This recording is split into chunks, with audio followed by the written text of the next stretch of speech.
السلام علیکم ورحمۃ اللہ وبرکاتہ، کیسے ہیں آپ سب؟ امید ہے مانو صحت کی بہترین حالت میں ہوں گے۔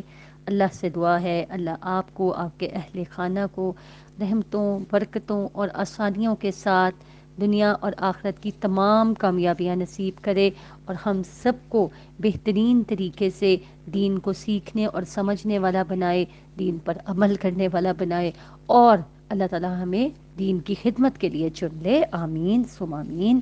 رب اشرح لی صدری ویسر لی امری واحلل عقدۃ من لسانی یفقہوا قولی، ربی زدنی علما وتوفیق عملا، ربی یسر ولا تعسر وتمم بالخیر وبک نستعین۔ نحمده ونصلي على رسوله الكريم، اما بعد، اعوذ باللہ من الشیطان الرجیم، بسم اللہ الرحمن الرحیم۔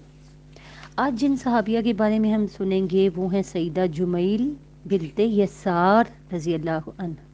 ایکچولی ریبک نام جو ہیں ان کا صحیح تلفظ جو ہے نا، وہ عرب جو ہے وہ صحیح طریقے سے اس کو ادا کرتے ہیں، تو ہمارے پاس یہاں اردو میں جس طرح لکھا ہوتا ہے تو اس کو ذرا جو ہے وہ کئی مرتبہ ہو سکتا ہے کوئی زیر زبر کی غلطی ہو بھی جائے، تو اللہ تعالی ہماری غلطی کو معاف فرمائے۔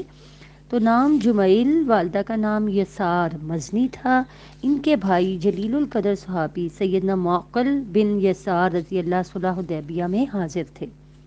جس درخت کے سائے تلے بیٹھ کے رسول پاک صلی اللہ علیہ وآلہ وسلم نے بیعت لی تھی، یہ جلیل القدر صحابی اس درخت کی ٹہنیوں کو اوپر اٹھائے ہوئے تھے تاکہ رسول اللہ صلی اللہ علیہ وآلہ وسلم کا چہرہ سب کو دکھائی دے۔ سیدنا ماکل بن یسار کا بیان ہے کہ حدیبیہ کے مقام پر نبی کریم صلی اللہ علیہ وآلہ وسلم درخت کے سائے تلے تشریف فرما لوگوں سے بیعت لے رہے تھے، اور میں آپ کے سر کے اوپر لٹکنے والی ٹہنی کو اوپر اٹھائے ہوا تھا۔ ہم اس دن 1400 افراد تھے۔ ہم نے آپ صلی اللہ علیہ وآلہ وسلم کے دستے مبارک پر بیعت کرتے ہوئے یہ معاہدہ کیا تھا کہ ہم راہ فرار اختیار نہیں کریں گے۔ سیدنا عمر بن خطاب رضی اللہ نے سیدنا ماکل بن یسار رضی اللہ کو بصرہ کا گورنر نامزد کر دیا تھا، اور انہوں نے وہاں پر ایک نہر کھدوائی تھی جو ان کے نام سے منسوب تھی، اور اسے نہر معقل کہا جاتا تھا۔ اس کے کنارے پر ان کا گھر بھی موجود تھا۔ ابو نعیم نے ابو الاشہب سے بیان کیا کہ انہوں نے حسن بصری کے حوالے سے بیان کیا کہ عبید اللہ بن زیاد نے سیدنا ماکل بن یسار رضی اللہ کی اس بیماری میں تیمارداری کی جس مرض میں انہوں نے وفات پائی۔ سیدنا معقل رضی اللہ نے ابن زیاد سے کہا کہ میں تجھے ایک حدیث بیان کرتا ہوں جو میں نے رسول اللہ صلی اللہ علیہ وآلہ وسلم سے سنی۔ اگر میری یہ حالت نہ ہوتی جو تم دیکھ رہے ہو تو میں تمہیں یہ حدیث نہ بتاتا۔ اچھا دیکھیں کیا خوبصورت انداز تھا نا، کہ طبیعت کتنی خراب ہے، مگر جہاں موقع ملتا تھا خیر دینے کا، جہاں موقع ملتا تھا دین کی تبلیغ کا، جہاں موقع ملتا تھا نبی پاک صلی اللہ علیہ وآلہ وسلم کے ارشادات کو آگے پہنچانے کا، وہاں یہ صحابی فوراً کمر بستہ ہو جاتے تھے، سب کے سب ماشاء اللہ۔ تو وہ فرماتے ہیں کہ میں نے نبی کریم صلی اللہ علیہ وآلہ وسلم سے سنا کہ آپ صلی اللہ علیہ وآلہ وسلم نے فرمایا، ما من عبد استرعاہ اللہ رئیتہ ولم يخطها بنصیحة الا لم يجد رائحة الجنہ۔ اللہ تعالیٰ اپنے جس بندے کو حکمرانی عطا کر دیتا ہے اور وہ اپنی رعایا کے ساتھ خیر خواہی سے پیش نہیں آتا تو وہ حکمران جنت کی خوشبو بھی نہیں پا سکے گا۔ کیسی عمدہ نصیحت ہے جسے ایک وہ شخص بیان کر رہا ہے جس کی موت کا وقت قریب آ چکا۔ ہو سکتا ہے جو شخص اس نصیحت کو سنے وہ مرنے سے پہلے جلد توبہ کر لے۔ نصیحتیں اور عبرتیں تو بہت ہیں لیکن ان سے سبق حاصل کرنے والے لوگ بہت کم ہیں۔ اب اس حدیث کو سنتے ہی ہمارے ذہن میں یہ آئے گا کہ یہ اس کا تو ہمارے سے دور دور تک واسطہ نہیں، یہ تو حکمرانوں کے لیے ہے۔ تو ہم سب جانتے ہیں ایز اے مرد قوام، اس کے گھر والے جو ہیں وہ اس کی رعایا ہیں اور وہ ان پر حکمران ہیں، قوام ہیں۔ ایز اے عورت، اس کے ارے عورت عورت کے نیچے اس کے بچے اور اس کے گھر میں ملازم جو بھی ہوتے ہیں وہ اس عورت کی رعایت میں ہیں، اس عورت کی رعایا ہیں۔ تو اگر کوئی بھی جس کو بھی اللہ ایک حکمرانی کے مقام پہ بٹھا دیتا ہے نا، اور پھر وہ اپنے نیچے والوں کے ساتھ اپنی رعایا کے ساتھ خیر خواہی نہیں کرتا، تو وہ جنت تو کیا اس کی خوشبو بھی نہیں پا سکے گا۔ اللہ اکبر۔ تو معاملات کو درست کرنے کی جو ہے وہ کوشش ہمیں ہر وقت کرتے رہنی چاہیے۔ ابو البداح سے شادی۔ سیدنا ماکل بن یسار کے چچا کا بیٹا ابو البداح ان کے پاس آیا اور اس نے موکل بن یسار سے ان کی ہمشیرہ جمیل کا رشتہ مانگا۔ جب انہوں نے رشتہ دینے میں موافقت کا اظہار کر دیا تو دلہن کو سیدہ عائشہ صدیقہ رضی اللہ کے پاس بھیج دیا گیا تاکہ ان سے دلہن کا لباس آریتن یعنی ادھار لے کر زیبتن کرے۔ مدینہ منورہ میں جو دلہن بھی سیدہ عائشہ صدیقہ رضی اللہ سے عروسی جوڑے کا مطالبہ کرتی تو آپ ان کو عطا کر دیتی۔ اس طرح ان کی رخصتی کا عمل تمام ہوا۔ ٹھیک ہے، یہ سید البخاری کتاب الحسبہ باب الاستعارہ للعروس 2628۔ ٹھیک ہے، سیدنا ماکل بن یسار جب اپنی ہمشیرہ کے پاس آتے تو وہ ان سے یہی پوچھتی کہ آج قرآن مجید کا کون سا اور کیا حکم نازل ہوا، اور جو بھی حکم نازل ہوا ہوتا وہ انہیں بتاتے، اور اگر قرآن کا کوئی نیا حکم نازل نہ ہوا ہوتا تو وہ ان کو حدیث بتا دیتے جو انہوں نے رسول پاک صلی اللہ علیہ وآلہ وسلم سے سنی ہوتی۔ صحابہ کرام رضی اللہ عنہ رسول اللہ صلی اللہ علیہ وآلہ وسلم سے دنیا اور اس کے ساز و سامان کے بارے میں سوال نہ کیا کرتے تھے، وہ ہمیشہ آخرت کے بارے میں پوچھا کرتے تھے، اور وہ آخرت میں ہی دلچسپی لیا کرتے تھے اور اسی کی تیاری کرتے تھے۔ سبحان اللہ۔